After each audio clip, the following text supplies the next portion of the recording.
Sahabat semua, saya Gede Mariasa dari Banjarbali Kuwait. Kali ini saya akan mengajak Anda untuk mengikuti bincang-bincang eksklusif kami bersama salah satu tokoh masyarakat yang sebentar lagi akan mengakhiri masa kerjanya di Kuwait. Beliau seorang pekerja profesional di bidang petrochemical, oil, dan gas yang namanya banyak dikenal karena kiprahnya di organisasi kemasyarakatan dan diaspora. Penampilannya yang low profile, memiliki dedikasi dan integritas yang tinggi, senang berbaur dengan masyarakat, selalu tampil dalam setiap kegiatan masyarakat, mengantarkan beliau pada posisi pucuk pimpinan sebagai Ketua Forum Diaspora Indonesia Kuwait atau yang dikenal dengan IDN Kuwait, juga dipercaya sebagai Executive Board IDN Global untuk kawasan Afrika dan Middle East. Beliau adalah Bapak Ibnu Munjir. Selamat pagi Pak Ibnu. Selamat pagi Pak Gede. Terima kasih atas waktunya Pak Ibnu. Sebelum berangkat menuju ke tempat yang baru, tentunya banyak pengalaman dan cerita yang bisa di-share nanti. Namun sebelum itu, kita saksikan tayangan video berikut.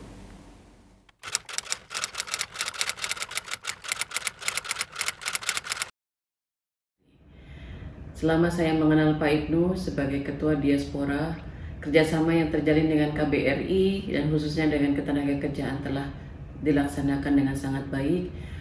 Bantuan dari Pak Ibnu terhadap semua yang dilaksanakan yang akan membawa manfaat bagi PMI-PMI yang ada di Kuwait sangat dirasakan bagi semua orang.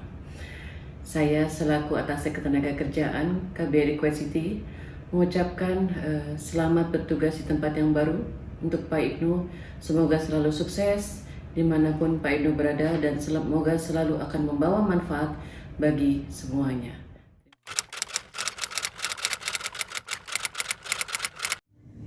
Baik, apa yang saya ketahui mengenai beliau, Pak Ibnu Munjir, beliau merupakan tokoh masyarakat yang penuh inspiratif, ya, dengan ide dan gagasan yang beliau sampaikan mengemas sebuah kegiatan organisasi kemasyarakatan dengan karakteristik yang beliau miliki, low profile, rendah hati, ya, humble dalam bergaul, serta loyalitas yang tinggi. Ini sangat bagus sekali untuk pengembangan sebuah organisasi dan saya salut sama beliau. Terlebih menyaksikan beliau selalu hadir dalam kegiatan event-event bermasyarakat, ya. Saya merasakan ketulusan beliau, ingin sekali menciptakan keguyuban, kebersamaan, dan bagaimana terjalin persatuan dan kesatuan masyarakat Indonesia di Kuwait, ya. Dan saya tentunya merasa kehilangan beliau, ingin pindah ke Abu Dhabi, tetapi ini adalah pilihan, ya. Kebetulan saya juga ketua dari komunitas Indonesian Kuwait Hospitality. Di waktu pandemi beliau sangat aktif sekali, turun langsung menyalurkan bantuan bersama-sama kami. Dan menurut saya Pak Ibnu itu orang yang sangat aktif, membumi, dan juga pandai bergaul. Selalu ingin ikut dalam kegiatan setiap kegiatan masyarakat yang ada. Beliau selalu ingin ikut dan jiwa sosialnya tinggi.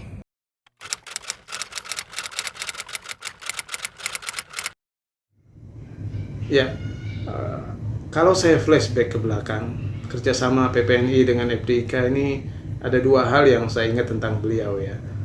Pertama, pada saat kegiatan donor darah yang saya tahu beliau ini sangat takut, ya, cemas, khawatir, mungkin trauma, ya, dalam melihat jarum suntik, ya. Tetapi beliau ikut serta, tampil, hadir, ya, dengan semangat yang kemanusiaan bahwa setetes darah adalah membantu kehidupan bagi orang lain.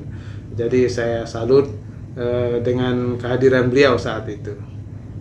Yang kedua, saat kita di masa pandemi, berbagai kegiatan sosial masyarakat kita jalankan, ya, kegiatan sosial, ya, membagi-bagi sembako. Nah, beliau pun hadir di luar rasa takut bahwa akan tertular dengan corona, tetapi beliau meluangkan waktunya dari sore sampai malam, itu tidak hanya sebuah order tetapi langsung terjun partisipasi dalam kegiatan tersebut. Saya merasa bangga memiliki sosok sahabat seperti ini, dan saya sebagai teman yang berkomunikasi cukup intens dengan beliau mengucapkan banyak terima kasih atas kebersamaan selama ini. Semoga diberikan kesehatan dan sukses di tempat yang baru. Terima kasih Pak Ibnu. Sekali lagi salam sukses. Dan kerjasama antara komunitas saya dan FDIK juga berjalan dengan baik karena adanya beliau. Ya, kami ucapkan terima kasih banyak. Saya atas nama para pekerja hospitality, industri, barista atau pekerja maupun yang bekerja di perhotelan, restoran, mengucapkan terima kasih sebesar-besarnya kepada Pak Ibnu, dan semoga Pak Ibnu juga sukses di tempat yang baru. Jangan putus komunikasi, Pak. Keep in touch. Ya, demikian Pak Ibnu, apresiasi dan pendapat dari Atase Ketenagakerjaan KBRI Kuwait dan Ketua Ormas dari komunitas masyarakat di Kuwait. Sebelum ngobrol lebih jauh, bisa cerita sedikit Pak, bagaimana awal mulanya Pak Ibnu bisa bekerja di Kuwait? Terima kasih Pak Gede, dan juga saya ingin mengucapkan dalam kesempatan ini rasa terima kasih saya kepada Banjar Bali Kuwait sebagai salah satu ormas yang sangat aktif juga di Kuwait dan juga saling berkolaborasi dengan FDIK. Menyempatkan pada hari ini untuk mewawancarai saya. Mudah-mudahan yang kita laksanakan hari ini menjadi inspirasi bagi teman-teman semua. Wah, tadi saya melihat video dari Adnaker, dari teman-teman ketua ormas. Saya sebenarnya pribadi merasa itu belum sepenuhnya pantas untuk disematkan kepada saya. Tetapi apa yang telah dilakukan FDIK selama ini tentunya tidak lepas dari bantuan dan support terutama dari KBRI dan juga dari teman-teman ormas semua. Semua keberhasilan itu adalah keberhasilan kita bersama dalam berbagai kegiatan masyarakat, dan saya sebagai ketua FDIK dalam kesempatan kali ini mengucapkan banyak terima kasih. Pertanyaan tadi, bagaimana pertama kali saya ke Kuwait? Ya. Ini bisa dibilang secara kebetulan sebenarnya Pak Gede. Pada saat itu saya berada di Malaysia. Ya. Saya bekerja di salah satu perusahaan engineering juga. Saya mendapat informasi dari salah satu media bahwa akan diadakan wawancara pada saat itu KNPC, Kuwait National Petroleum Company di Jakarta. Ya. Maka pada hari itu juga saya kemudian iseng, saya bilang ke istri, iseng sekalian jalan-jalan ke Jakarta. Jalan-jalan ke Jakarta, kemudian saya ke sana, kemudian wawancara. Luar biasa wawancaranya, cuma 5 menit saja. 5 menit menanyakan saya kerja di mana, kemudian apa yang kamu lakukan. Ditanya tentang teknikal satu pertanyaan, dan saya menjawab itu dengan penuh rasa santai gitu. Toh saya berpikir, saya cuma coba-coba aja. Akhirnya ternyata keterima di Kuwait. Begitulah awal mulanya, sehingga saya kemudian bekerja di Kuwait, dan kemudian saya mengajak keluarga saya semua untuk berpindah ke Kuwait. Di awal-awal Pak Ibnu di Kuwait, Pak Ibnu, kesan apa yang paling diingat tentang negara Kuwait? Kesan pertama di Kuwait, pertama kali terus terang saya kaget ya, karena dari sisi kotanya sangat berbeda dengan kota yang saya tinggali sebelumnya, yaitu Kuala Lumpur. Kuala Lumpur merupakan kota yang sangat rapi, hijau, untuk parkir itu sangat rapi. Ketika nyampe di sini saya melihat, mobil-mobil parkir di sembarang tempat, di mana saja. Dan juga ya bisa dibilang hampir tidak ada pepohonan. Dan sangat gersang. Tetapi itu merupakan tantangan pertama kali saya tiba. Nah, setelah beberapa tahun kemudian menjalani kebersamaan dengan teman-teman semua yang ada di sini, kemudian saya melihat ada sesuatu yang berbeda dari negara lain. Mungkin dari negara lain seperti tempat saya sebelumnya itu, cukup bagus dari penataan kota, tetapi interaksi antar masyarakat itu mungkin agak kurang. Nah, ketika saya berada di Kuwait, itu merupakan salah satu hal yang berbeda, dan menurut saya itu yang membedakan antara Kuwait dengan negara-negara yang lainnya. Ya. Bagaimana dengan kesan masyarakat Indonesia di Kuwait pada saat itu, Pak? Pada saat pertama kali saya tiba, Ya. saya bertemu dengan teman-teman yang ada di Perwira. Boleh saya sebutkan Pak Budi Untoro. Ya. Ketika bertemu beliau dan kemudian diperkenalkan dengan teman-teman Perwira, saya melihat luar biasa bahwa masyarakat Indonesia di Kuwait itu sangat erat silaturahminya. Ya. Saya diajak ke berbagai kegiatan, dan juga pada saat itu saya diajak ke Takmir Masjid Indonesia di Kuwait dan melihat begitu luasnya dan begitu beragamnya masyarakat yang ada di Kuwait. Terlebih lagi ketika saya ingin memperbaharui paspor. Saya pergi ke KBRI Kuwait, luar biasa. Saya pada saat itu datang, dilayani dengan sangat baik dan sangat cepat. Ya. Nah, ternyata di sini sangat nyaman gitu. Untuk tinggal sebagai masyarakat Indonesia di Kuwait, di Kuwait itu terasa sangat mudah, nyaman, dan aman. Itu kesan saya ketika berinteraksi dengan masyarakat Indonesia di Kuwait dan juga dengan KBRI Kuwait. Pak Ibnu datang ke Kuwait untuk menjadi pekerja profesional, dan juga dalam perjalanannya Pak Ibnu juga aktif di kegiatan organisasi kemasyarakatan. Saya mau tanya nih Pak, apa perbedaan dan persamaan bekerja di organisasi kemasyarakatan dan diaspora dan bekerja di sektor formal seperti di corporate? Kalau kita melihat persamaannya adalah kita dibatasi oleh waktu. Untuk sebuah organisasi, baik itu di corporate ataupun baik itu yang ada di organisasi masyarakat, ketika kita ingin mencanakan sebuah kegiatan, kita dibatasi oleh waktu untuk bagaimana caranya kita menyelesaikan kegiatan itu atau proyek itu dalam kurun waktu yang tepat. Ada target Pak ya? Ada targetnya. Nah, disitulah kita harus memainkan manajemen waktu. Ya. Manajemen waktu dan manajemen resource. Ya. Itu betul-betul harus kita manage dengan baik. Dan itu yang harus kita aplikasikan, baik itu di organisasi corporate maupun organisasi kemasyarakatan. Tetapi ada hal yang sangat mendasar, yang berbeda. Ketika kita menjalani atau mengelola sebuah organisasi perusahaan dan kemasyarakatan. Ya. Organisasi perusahaan itu, kita bermain dengan kontrak. Ya. Kontraktor yang bekerja untuk pekerjaan proyek itu, mereka sudah menandatangani kontrak dan mereka dibayar untuk itu. Sehingga kita bisa nge-push mereka untuk menyelesaikan pekerjaan-pekerjaan itu dengan baik. Lebih powerful maksudnya Pak? Kita memiliki frame kerjasama dalam hal komersial. Komersial. Sedangkan sebuah organisasi masyarakat itu kita bermain dengan manusia. Ya. Nah, disinilah salah satu slogan saya itu bahwa humanity always prevail. Artinya apa? Ketika kita berada di organisasi kemasyarakatan, yang kita kedepankan adalah humanity. Apapun bentuknya, apapun rasnya, apapun golongannya, ketika kita membawa humanity sebagai hal yang harus kita perjuangkan, maka semuanya akan bersatu, semuanya akan bersama untuk menyelesaikan pekerjaan-pekerjaan tersebut.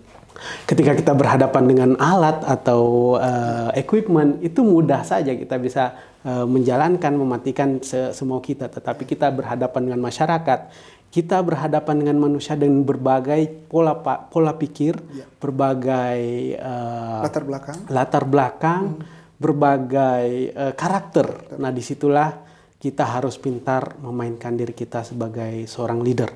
Ya. Artinya Pak Ibnu, walaupun ada perbedaan, tapi pengetahuan dan pengalaman yang kita dapatkan di corporate itu sebetulnya bisa diimplementasikan ketika kita berada dalam organisasi kemasyarakatan. Betul sekali Pak Gede. Ya.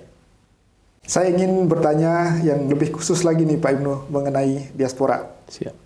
Mulai dari istilah diaspora yang sering kita dengar, mungkin ada beberapa para sahabat, termasuk saya sendiri dulu sebelum bergabung di diaspora, juga belum memahami betul apa arti diaspora itu sendiri. Siapa yang bisa disebut sebagai diaspora? Mungkin Baik. bisa dijelaskan Pak Ibnu? Ya, jadi dari diaspora itu sendiri sebenarnya berasal dari bahasa Yunani. Kalau bahasa Inggrisnya itu to scatter the seed, artinya penyebaran bibit. Dan itu bermula dari ekspansi Yunani pada tahun 800 sampai 600 before century. Mereka melakukan ekspansi dan disitulah dimulainya dengan diaspora, istilah diaspora. Sementara istilah diaspora bagi masyarakat Indonesia itu adalah istilah yang cenderung baru. Kenapa saya bilang begitu? Karena istilah ini mulai digaungkan pada tahun 2012. Pada saat itu diadakan CID, Congress of Indonesian Diaspora yang pertama di Los Angeles, yang diinisiasi oleh Bapak Diaspora kita, Bapak Dino Patijalal, yang pada saat itu menjabat sebagai Duta Besar Amerika Serikat. Dan kemudian istilah itu mulai berkembang atau dikenal oleh orang-orang Indonesia. Karena pada dahulunya istilah diaspora itu dikenal dengan istilah perantauan. Pada saat awal-awalnya itu kita cuma mengenal istilah perantauan. Nah, sekarang siapa yang berhak menyandang gelar diaspora? Gelar diaspora itu adalah masyarakat Indonesia yang tinggal di luar negeri, baik dia yang memegang paspor warga negara Indonesia, ataupun seorang warga negara asing yang sudah berpindah menjadi warga negara Indonesia, dan kemudian walaupun dia seorang WNI, kemudian dia berpindah kewarganegaraan menjadi warga negara asing, ataupun seorang warga negara asing yang masih memiliki leluhur orang Indonesia. Salah satu contohnya adalah beberapa warga negara asing yang berada di Belanda. Mereka adalah orang-orang yang memiliki leluhur orang-orang Indonesia, kemudian bermukim di Belanda, dan kemudian secara garis keturunan masih memiliki ikatan darah dengan Indonesia, tetapi sebenarnya mereka sudah memiliki kewarganegaraan Belanda. Termasuk juga adik-adik mahasiswa kita yang kuliah di luar negeri itu bisa juga disebut dengan diaspora. Bisa juga, siapapun yang tinggal di luar negeri, maka dia berhak menyandang gelar sebagai seorang diaspora. Dalam kedudukannya sebagai organisasi sosial kemasyarakatan terbesar yang mencakup semua WNI atau warga negara Indonesia yang ada di luar negeri, sebetulnya bagaimana Pak hierarki daripada diaspora Indonesia atau yang sekarang kita kenal sebagai IDN dengan organisasi kemasyarakatan lainnya yang ada di masing-masing negara, termasuk juga bagaimana hubungannya dengan KBRI sebagai perwakilan pemerintah di luar negeri? Baik, jadi pada dasarnya IDN atau Indonesian Diaspora Network yang tersebar dengan berbagai chapternya di berbagai negara, itu merupakan organisasi yang sangat besar. Karena kenapa? Dia mencakup seluruh diaspora yang ada di luar negeri, dan sifatnya adalah sebagai organisasi yang membantu katalisator atau menjadi katalisator dan juga enabler ataupun juga faktor perekat dari masyarakat. Sebagaimana IDN memiliki salah satu moto adalah connecting the dots.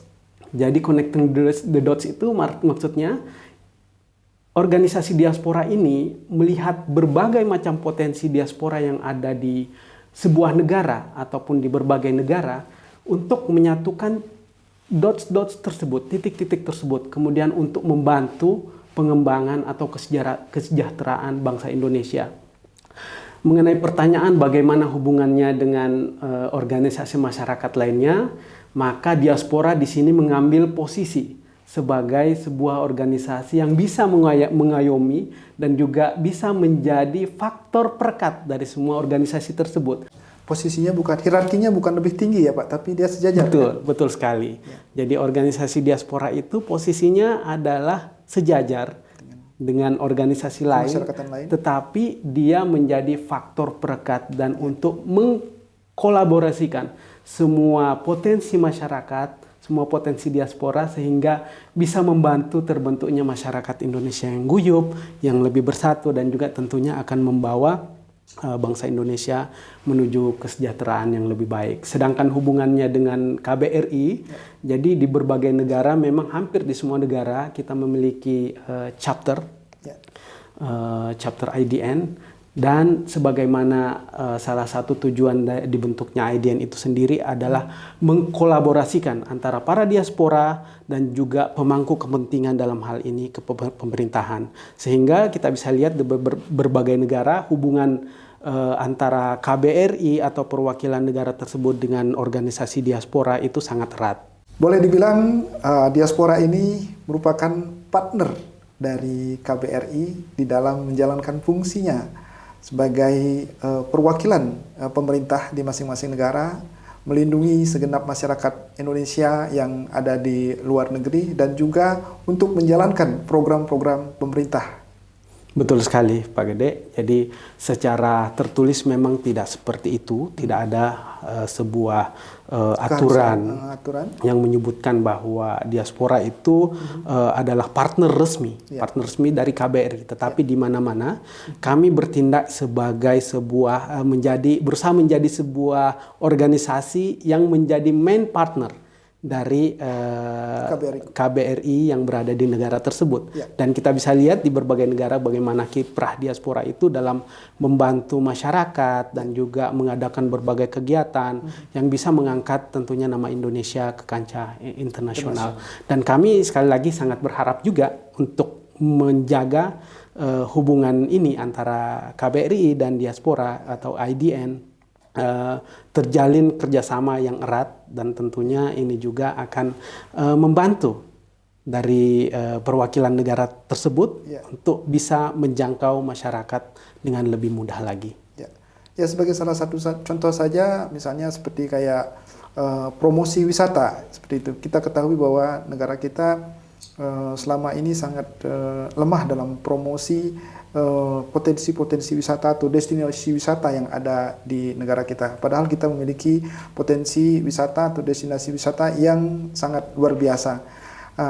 Dalam hal ini diaspora mungkin bisa dijadikan partner sebagai duta wisata untuk bisa membantu mempromosikan daerah asal atau destinasi-destinasi wisata unggulan yang ada di Indonesia. Tentunya seperti itu Pak Gede. Kita di sini merupakan duta-duta juga. Artinya apa? Kita sebagai diaspora membawa nama besar Indonesia dimanapun kita berada, baik di tempat kerja maupun di masyarakat pada umumnya. Ya, tentunya bukan di bidang pariwisata saja, tapi mencakup semua bidang. Ya, betul sekali.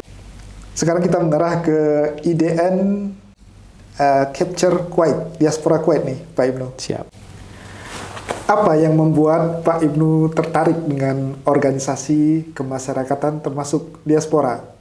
Dan organisasi apa saja Pak Ibnu yang pernah dijalani selama ini? Ya, sebenarnya ya, kalau kita berbicara tentang diaspora, itu bisa dibilang sebenarnya sebuah kebetulan buat saya. Jadi pada saat itu tahun 2019 terjadi perpindahan atau pemilihan kepengurusan yang baru. Kemudian beberapa teman meng-approach saya, meminta apa Mas Ibnu bersedia untuk mencalonkan diri. Itu nggak butuh waktu yang cepat. Saya memikirkannya beberapa lama, termasuk diskusi dengan keluarga, istri. Akhirnya kita memutuskan, baik kita akan mencalonkan diri. Dan juga toh mungkin saja masih banyak yang jauh lebih bagus dari kita yang kemungkinan akan menjadi ketua. Dan pada saat itu terpilih. Terpilih. Jadinya mau tak mau kita harus mendedikasikan waktu kami dan juga seluruh pemikiran kami untuk organisasi kemasyarakatan ini. Kalau dibilang ketertarikan terhadap diaspora, yang saya sampaikan tadi bahwa masyarakat Indonesia yang ada di Kuwait itu sangat guyup, sangat baik. Itu juga yang membuat kami berbesar hati kemudian berani mengambil keputusan untuk menjadi ketua FDIK. Tentunya itu tidak akan lepas dari aktivitas Pak Ibnu di organisasi kemasyarakatan sebelumnya. Organisasi kemasyarakatan apa saja Pak Ibnu yang pernah diikuti sebelum di diaspora? Jadi kalau berbicara tentang itu justru semenjak saya berhenti atau lulus dari perkuliahan, saya meninggalkan berbagai macam organisasi. Ketika masuk tahun 2003, saya mulai bekerja di dunia profesional. Pada saat itu saya tidak. Waktu di kemahasiswaan itu aktif. Ketika di kemahasiswaan saya sangat aktif di berbagai organisasi. Masalahnya. Saya aktif di organisasi Badan Eksekutif Mahasiswa, organisasi himpunan jurusan elektro, dan saya juga sempat menjadi koordinator asisten untuk 3 laboratorium sekaligus dalam waktu yang sama.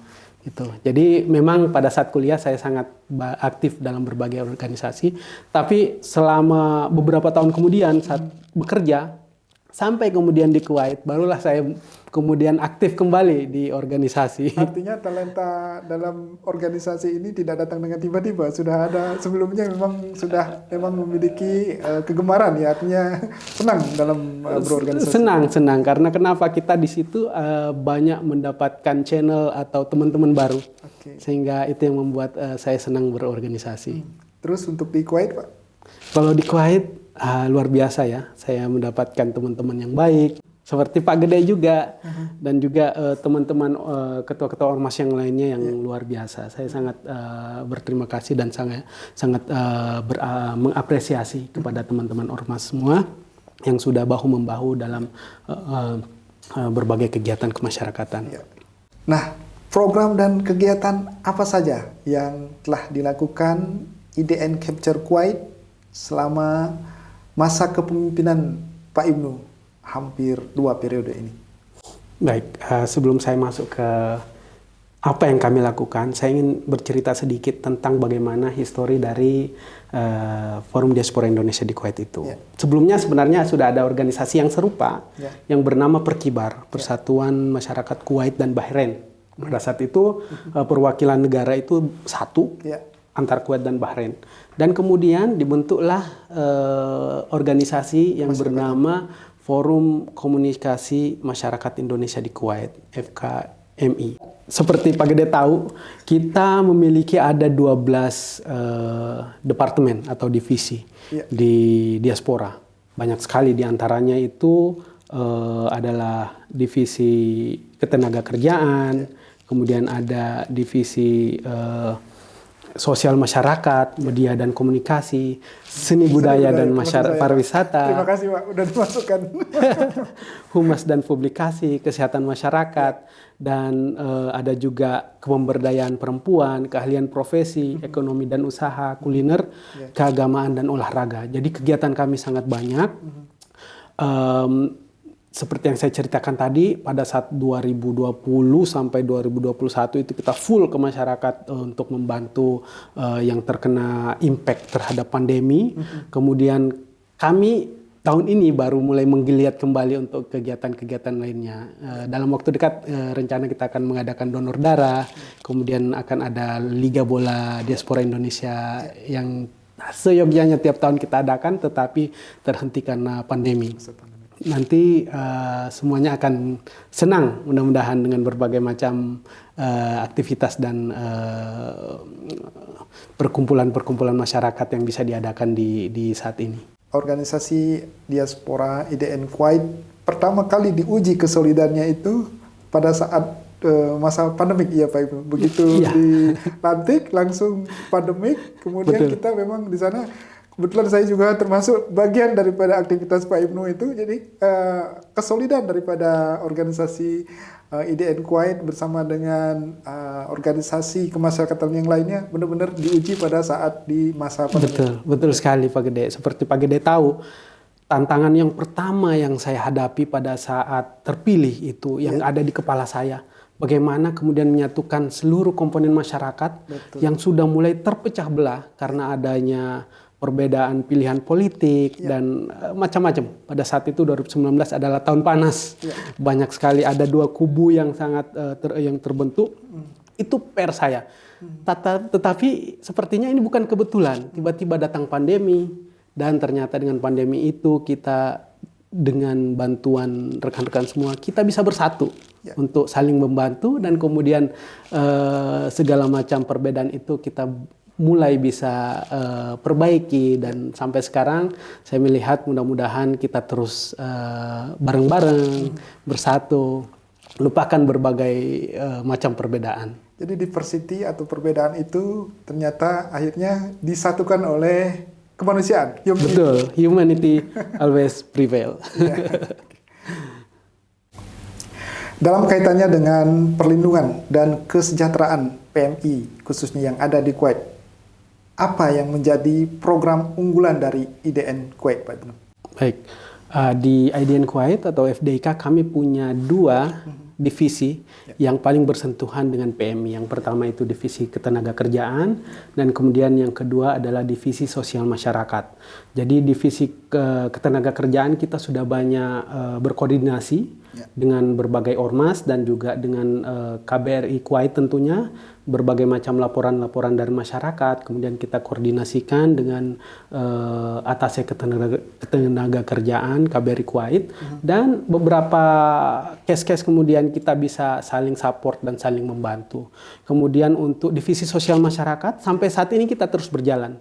Walaupun pandemi sudah selesai, ternyata tidak menutup bahwa beberapa bagian kecil masyarakat itu masih mengalami bahkan kesulitan dalam beberapa hal. Kemudian dari divisi itu banyak kemudian bersentuhan dengan masyarakat, membantu mereka, dan saat ini kita masih bekerja sama juga dengan Takmir Masjid untuk berkoordinasi dengan salah satu charity yang ada di Kuwait untuk mendapatkan bantuan sembako, dan itu kita masih rutin untuk membagi-bagikan kepada masyarakat. Dan juga mungkin ini juga informasi buat teman-teman yang ada di Kuwait, jika memang membutuhkan jangan segan untuk menghubungi kami.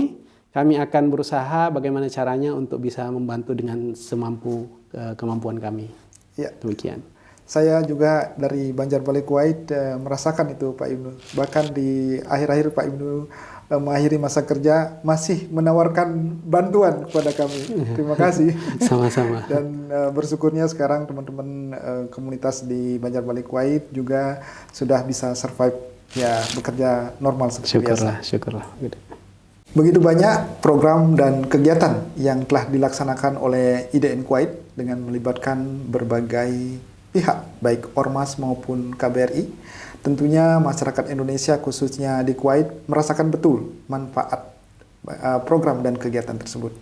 Nah, sebaliknya nih Pak Ibnu, saya ingin tanya, sebagai Ketua IDN Kuwait secara pribadi, manfaat apa yang diperoleh Pak Ibnu selama memimpin diaspora, mengingat organisasi diaspora ini merupakan organisasi yang non-profitable? Ini pertanyaan menarik ya Mas Gede.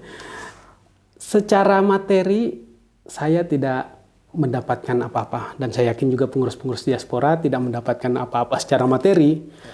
Bahkan kami harus mengorbankan waktu dan bahkan materi juga untuk menjalankan roda organisasi agar bisa berjalan. Jadi secara materi tidak ada sama sekali. Tetapi ada satu hal yang saya dapatkan, dan bahkan saya tidak bisa membayar itu dengan materi yang saya punya, yaitu pengalaman memimpin organisasi. Karena dengan menduduki jabatan sebagai ketua, artinya saya harus mengelola organisasi ini dengan sangat baik. Jadi setelah saya terpilih, Pak Gede, saya kemudian banyak belajar buku-buku leadership. Dan bahkan dalam perjalanan ke kantor, saya selalu mencari podcast-podcast yang menceritakan bagaimana memanage sebuah organisasi dan bagaimana menjadi seorang leader. Dan dengan itu saya kemudian mendapatkan banyak sekali kekayaan ilmu yang baru, bagaimana menjadi seorang pemimpin.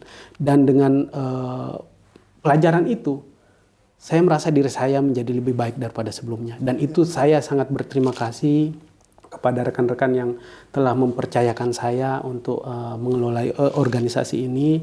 Dan syukurnya saya tidak mensia-siakan itu. Artinya apa?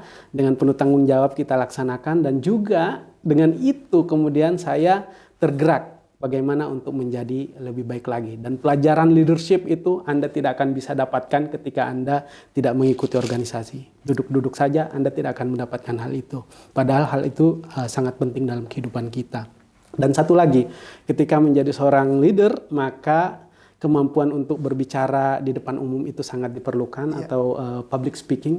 Dan mulai sejak saat itu juga saya yang jarang ngomong di depan umum, saya kemudian belajar bagaimana cara berbicara di depan umum, bagaimana cara menghilangkan rasa grogi kita ketika ngobrol di depan umum dengan orang-orang petinggi-petinggi yang lainnya, dan syukurlah itulah yang membuat manfaat yang saya dapatkan dari menjalani organisasi ini. Dan semua itu tidak bisa diuangkan, Pak ya. Betul sekali. Bekerja di sebuah perusahaan sebagai ketua IDN Kuwait sekaligus juga sebagai eksekutif board untuk kawasan GCC dan Afrika, dan juga sebagai kepala rumah tangga tentunya. Tentu memiliki kegiatan yang cukup padat. Bagaimana cara Pak Ibnu membagi waktu agar semuanya bisa berjalan dengan baik dan seimbang? Jadi keteteran juga Pak Gede. Jangan melihat mungkin saya secara tampilan luar tenang saja, baik-baik saja, tetapi menjalani dua organisasi besar dalam waktu yang sama itu bukan yang hal mudah.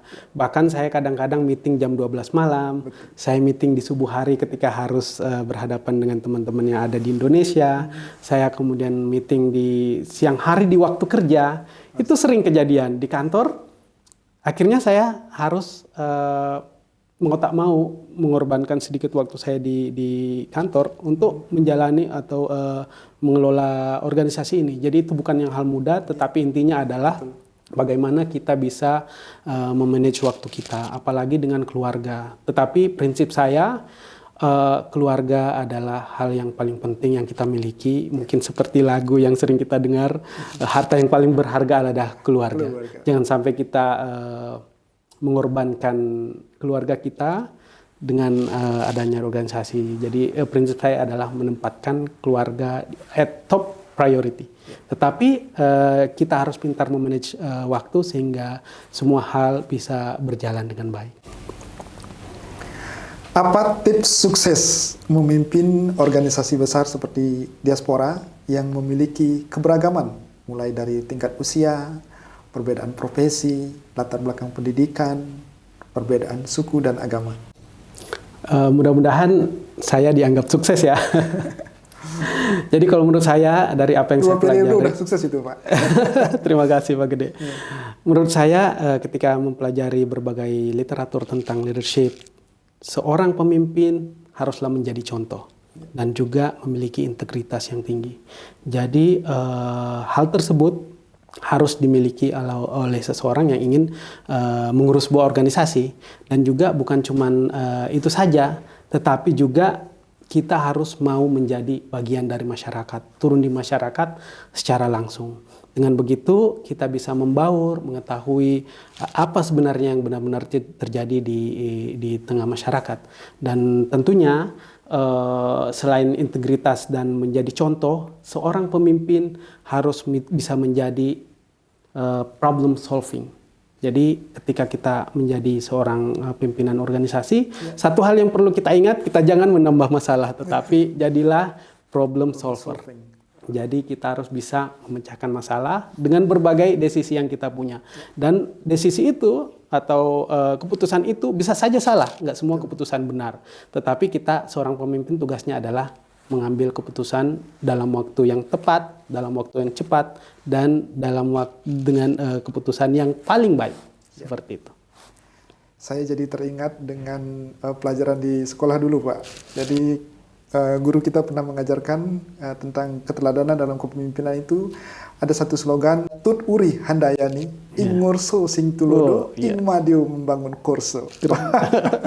Jadi seorang pemimpin harus bisa atau berani berada di depan, tetapi juga di suatu kesempatan dia harus berada di tengah-tengah masyarakat, dan di lain kesempatan lagi dia juga harus bisa di belakang, jadi melindungi, mengayomi daripada masyarakat. Betul sekali. Luar biasa. Pak Gede. Betul sekali Pak Gede. Di balik sukses laki-laki pasti ada perempuan hebat di belakangnya. Nah, buat Pak Ibnu, apa peranan istri dalam mendukung perjalanan karir suami? Bercerita tentang istri atau sahabat hidup saya dan juga seorang ibu dari anak-anak saya. Perannya sangat besar dalam kehidupan saya. Karena saya mungkin tidak berada pada titik saat ini tanpa bantuannya. Saya ingat pertama kali ketika ingin keluar dari perusahaan yang lama untuk ke Malaysia, saya itu terlalu banyak berpikir. Saya berpikir kalau ke sana harus berhadapan dengan orang baru dan segala macam. Tetapi istri saya, Dr. Naima, memberikan support yang sangat kuat. Akhirnya saya mengambil keputusan yang besar. Dan beliau sangat support dalam berbagai kegiatan saya, sehingga ketika misalnya menjadi ketua FDIK, saya harus meminta persetujuannya dulu, karena dengan begitu segala hal termasuk juga pengorbanan keluarga dalam kehilangan waktu bersama-sama juga kemudian bisa dijalani bersama dengan nyaman. Jadi peran seorang istri bagi saya dalam berbagai sisi kehidupan itu sangat besar. Saya tidak tahu gimana ke depannya tanpa support beliau. Nggak pernah komplit, Pak Dr. Naima? Komplain sering, komplain sering karena kami juga sama-sama dulu berorganisasi. Jadi komplain kami itu memang ada frame-nya. Ketika kami sudah sepakat, udah seperti itu. Masih dalam kondisi normal. Dalam kondisi normal dan terkontrol. Okay. Selamat tinggal dan berinteraksi dengan masyarakat Indonesia yang ada di Kuwait. Hal apa yang paling berkesan buat Pak Ibnu? Paling berkesan, saya pertama kali ingat, saya datang ke Kuwait pada saat istri hamil 7 bulan, Pak. Istri saya hamil 7 bulan, pada saat itu tidak ada keluarga satupun yang sebelumnya di Indonesia. Itu mudah saja ada mertua, ada orang tua yang datang. Yang saya berkesannya itu semua teman-teman saya, masyarakat Indonesia yang saya kenal itu dengan sangat antusias memberi bantuan. Saya diberi bantuan pinjaman mobil pada saat saya itu nggak punya mobil. Dan pada saat istri saya juga melahirkan dalam kondisi yang tidak ada siapa-siapa di sini. Itu bantuan dari kawan-kawan semua itu luar biasa. Kemudian kesan yang kedua, saya ingat sekali waktu itu, pada tahun pandemi saya mendapatkan boleh dibilang kesedihan yang luar biasa. Pada saat itu dalam waktu yang sangat dekat, orang tua saya kedua-duanya meninggal dunia dan kakak saya yang pertama. Saya tidak bisa membayangkan seandainya saat itu tidak ada support dari teman-teman semua yang datang mengunjungi saya, kemudian memberi kekuatan secara psikis. Saya tidak bisa membayangkan bagaimana kesedihan saya pada saat itu, karena saya tidak bisa pulang ke Indonesia juga pada saat itu. Karena kondisi pandemi dan juga kondisi perbatasan yang sangat ketat, sehingga tidak memudahkan saya untuk bisa pulang ke Indonesia. Jadi kesan saya terhadap masyarakat Indonesia yang ada di Kuwait itu luar biasa, guyup, sifat tolong-menolong, dan kebersamaannya. Itu yang akan saya pasti rindukan, dan mudah-mudahan saya bisa mendapatkan hal yang sama di tempat yang baru. Ya, betul. Apa harapan kedepannya Pak Ibnu terhadap diaspora Indonesia di Kuwait? Harapan saya, sekali lagi, organisasi diaspora haruslah menjadi organisasi perekat. Dia harus menjadi sebuah organisasi yang bisa menyatukan berbagai macam latar belakang. Karena kenapa? Kita adalah masyarakat yang ada di perantauan. Kita jauh dari keluarga kita, maka siapa lagi yang saling tolong-menolong selain kita sendiri, warga negara Indonesia yang ada di Kuwait. Jadi pertahankan terus keguyuban kita, dan juga kepada para diaspora yang ada di Kuwait, ayo kita terus saling tolong-menolong, bahu-membahu, dan tentunya terus menyukseskan program-program yang dicanangkan oleh KBRI dalam membantu bangsa Indonesia menjadi lebih baik lagi. Mungkin ada pesan Pak Ibnu buat teman-teman atau adik-adik kita yang belum punya pengalaman merantau ke negeri orang. Sebagai ketua diaspora, mungkin Pak Ibnu ada pesan dan nasihat yang bisa disampaikan. Ya, bagi anak-anak muda, bagi sahabat-sahabat saya yang masih berada di Indonesia, kita harus semangat untuk menjadi seorang diaspora. Karena ketika kita berada di luar negeri, maka koneksi kita, kemudian cara berpikir kita akan berubah secara drastis. Jangan pernah takut. Bahasa itu merupakan salah satu barrier yang selalu menjadi alasan bagi teman-teman untuk tidak mau keluar negeri. Padahal bahasa terbentuk itu dari kebiasaan. Sama juga kami, saya juga begitu. Ketika berada pertama kali, bahasa saya nggak terlalu bagus. Tetapi yang pertama adalah semangat. Dan juga ketika berada di luar negeri nanti, jangan lupakan bangsa kita. Karena bangsa Indonesia adalah tempat kita kembali nantinya. Dan kita sebagai seorang diaspora, tugas kita adalah membantu bangsa kita menjadi bangsa yang lebih baik. Sebelum saya menutup perbincangan kita pada pagi hari ini, kalau saya minta Pak Ibnu untuk menyebutkan 3 kata untuk Kuwait, kira-kira apa itu Pak Ibnu? People, love, and wisdom. Wah, mungkin bisa dijelaskan dulu tuh Pak. People, orang-orang yang ada di Kuwait, masyarakat Indonesia yang ada di Kuwait berbeda. Saya merasakan ada perbedaan dengan tempat-tempat yang lain di dalam hal keguyuban dan kebersamaannya.